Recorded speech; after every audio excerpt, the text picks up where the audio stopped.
Papuri sa iyong Panginoon. Nung panahon niyang mula sa sinagoga, si Jesus ay tuloy sa bahay nila Simon. Kasama niya sina Santiago at Juan. Nararatay noon ang biyenan ni Simon Pedro dahil sa matinding lagnat. At ito'y agad niyang sinabi kay Jesus.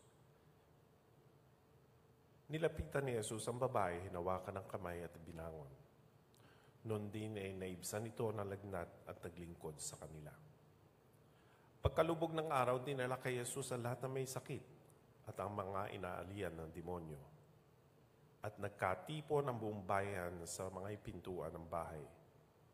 Pinagaling niya maraming may sakit, anuman ang kanilang karamdaman, at nagpalaya siya ng mga demonyo. Hindi niya hinayaang magsalita ang mga ito sapagkat alam nila kung sino siya. Madaling araw pa'y bumangon si Jesus, nagtungo sa ilang pook at nanalangin. Hinanap siya ni Simon at kanyang kasama. Nang siya'y matagpuan, sinabi nila, hinahanap po kayo ng lahat. Ngunit sinabi ni Jesus, kailangan pumunta rin naman tayo sa kalapit bayan upang makapangaral ako roon. Ito ang dahilan ng aking pag-alis sa Capernaum. At nilibot niya ang buong Galilea na nangangaral sa mga sinagoga at nagpapalayas ng mga demonyo. Mga kapatid, mabuting balita ng Panginoon. Pinupuri ka namin, Panginoong Heso Kristo.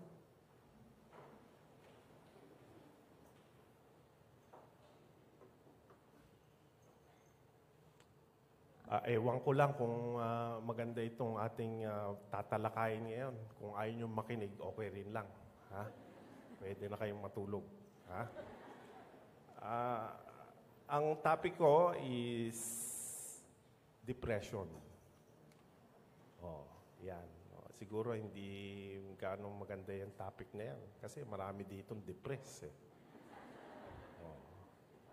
Sana wala naman. Ano? Depression. Alam nyo ba sa Hong Kong, around 1.2%. Ha? 1.2% nagpapakamatay. 2.8%. Ito ay hindi kasama yung matatanda. 2.8% na kabataan have thought to attempt to commit suicide. Ang taas nun, ha? Bakit gano'n? Ano? Sa Pilipinas, marami rin ba? Hindi rin natin alam. Ano? Pero siguro meron din nag-iisip ng ganyan. Hindi lang nababalita. Ano? Pero bakit nga ba usong-usong ngayon yan? Ano? Dati naman hindi. Ha? At magandang pagtingnan natin, ano ba sinasabi ng salita ng Diyos tungkol sa depression? Ha? Kanina, suicide, depression, anong connection nun? Laki ng connection nun. Ha? Malaki ang connection ng depression sa suicide. Kasi most of those who commit suicide are depressed. Okay? So, bawal yun, Lord, ha? Suicide, ano? Papakamatay, kinukuha mo ang buhay mo. Okay? Alam natin lahat yun. Pero, sinasabi nila, kasi itong depression is a kind of sickness in the brain. Ano? Sickness of the mind. But that does not include the fact that you have a choice. Ha? Alam niyo ba, ang 12 apostles of Jesus, they were so depressed when Jesus was caught and hanged on the tree. When He died, all of them were so depressed. Pero may 2 disciples na so depressed. Sino yung dalawa? Si Pedro at saka si Judas Iscariot. Okay. Yan dalawang yan, depressed na depressed. Bakit? Si Pedro, nasabihan na siya. Pagkatapos ng 3 tilao, ipagkalululo mo ako. Konsensya siya doon.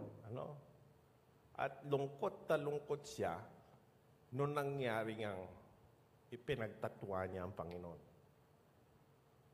Pero ano pagkakaiba niya kay Judas Iscariot? Si Judas Iscariot, konsensya rin siya. Dahil pinagkalulo niya ang ating Panginoon. Pero ano pagkakaiba nila? Ito yung magaling na dapat natin makita. Ang kakaibahan nilang dalawa ay si Pedro hindi nakinig sa salita na sinasabi niyang sarili niya. He hung on the Word of God. Okay? Bakit ko sinabi sa inyo to? Kasi if you try to listen on the first reading speaks about the process of depression. Si Job, alam niyo si Job? J-O-B. Job. Hindi si Steve Jobs. Okay ba yun? Si Job, masasabi natin isang karakter dito sa loob ng Biblia na masasabi natin itong nasulat kay Job ay isa sa pinakamatandang libro sa Biblia. At ano nga bang nasa saad dito? Si Job, bilang isang tapat sa Diyos, ay biniyayaan ng Diyos ng magandang buhay, magandang hanap na buhay, meron din siya magagandang anak, at lahat ibinigay sa kanya ng Diyos. At sabi nga ng demonyo, pustahan tayo.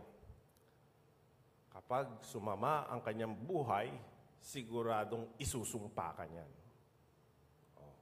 Ganun nga ang ginawa ng Diyos. Pinahintulutan niya si Satanas na sirain ang kanyang buhay.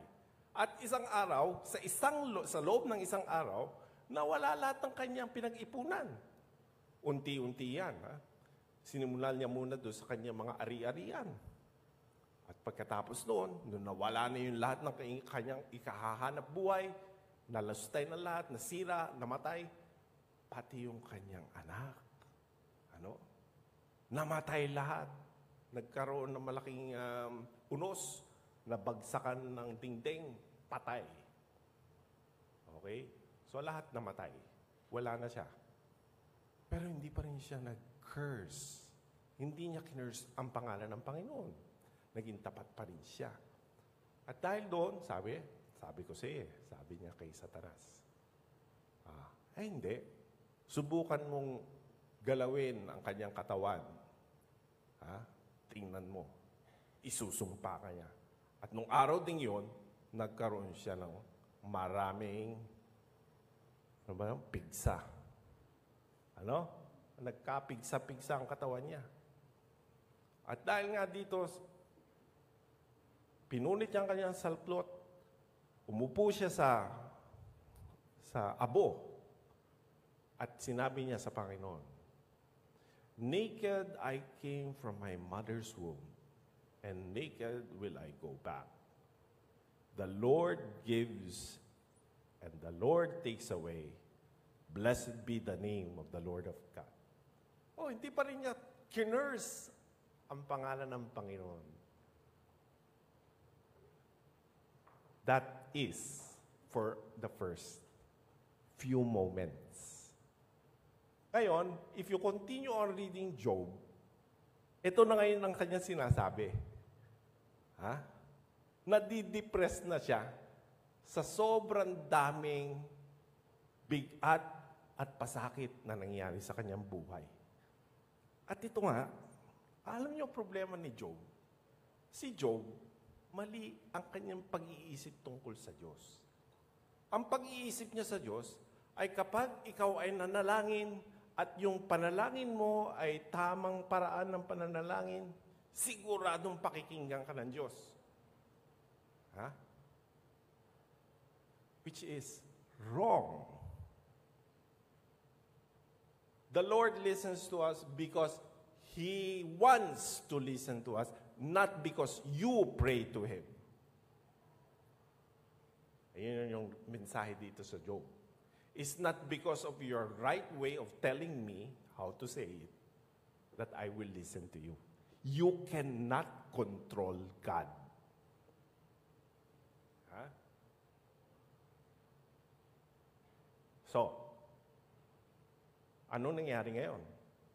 Nung sinabi nga niyo, blessed be the Lord our God, yun yung proper way of telling God, di ba? Huh? Naked I came from my mother's womb, naked will I go back. Huh? The Lord takes, and He has given, He has taken away. Blessed be the Lord God. Very correct. Pero hindi yan yung nasa loob niya. Ayan, marami tayong ganyan. Nagsasalita tayo, nagkukuhan tayo, pero iba naman yung ating nasa loob. Ano? Ha? So, ngayon, sa pagkakataong ito, ipinamalas ni Job sa harapan ng Diyos kung ano yung talaga nasa loob niya. At magandang tingnan ninyo, ha? Basahin niyo uli kung ano yung nasa saad dito. Kasi iyan yung proseso ng kanyang depressions. Ha? Ano nangyari? Ha? Nalulungkot siya, dinaranas niya, para siyang alipin. Yung alipin. Ano ibig sabihin ng alipin? Ang first stage of depression, nagiging alipin tayo sa ating mga iniisip. Ha? Yung problema natin ay hindi problemang nire-resolve, pero isang paraan na tayo'y maalipin. Marami din sa atin dito, alipin na. Ano? Nagpapaalipin na dito, pag uwi sa bahay, alipin pa rin. Ano? Oo. Problema yan. Ha? Pero mariresolve yan, kasi gawa ng tao yan, yung problema yan. Mariresolve yan. So, sabi dito, yan ang first stage. First stage, ano yung bagay na nagpapaalipin sa atin? Na parang tayo ay walang paraan para ma-resolve. Okay. Maraming buwan. Ito mangyayari, ha? Maraming buwan ang mga lumipas, walang layon ang buhay ko. Ayan, nawawalan ng direksyon. Ha? Wala nang papupuntahan itong buhay na yan.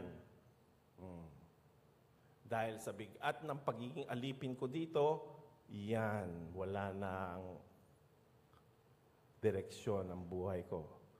Ito, makinig kayo, ha? Nasulat dito, tuwing sasapit ang gabi, ay namimighati ako. Aba, ay, hindi na makatulog. Ayan. Ha? Birin mo yon. Sa pagtulog mo, gabi, dapat natutulog, ay namimighati ka. Oo.